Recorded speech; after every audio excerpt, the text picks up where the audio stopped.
অবিশ্বাস্য, অকল্পনীয়, অভাবনীয়।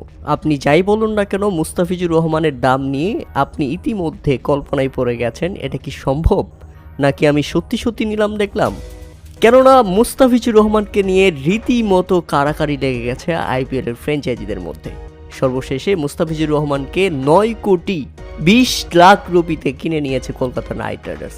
হ্যাঁ দর্শক, মুস্তাফিজুর রহমানকে কিনতে 9 কোটি 20 লাখ রুপি খরচ করেছে কলকাতা নাইট রাইডার্স। নতুন দলে মুস্তাফিজুর রহমান বিক্রি হলেন 9 কোটি 20 লাখ রুপি। আমি আবারও বলছি 9 কোটি 20 লাখ রুপি। অবিশ্বাস্য। বাঙালি ক্রিকেট প্রেমীদের জন্য সবচেয়ে বড় চমক, মুস্তাফিজুর রহমান প্রমাণ করলেন তিনি সেরাদের সেরা, তিনি চ্যাম্পিয়ন বোলার।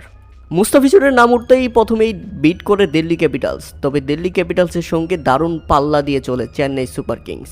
দিল্লি ক্যাপিটালস সর্বশেষ থেমে যায় 5 কোটি 20 লাখ রুপিতে, কিন্তু চেন্নাই থামেনি। এরপর দাম হাঁকিয়েছে কলকাতা নাইট রাইডার্স।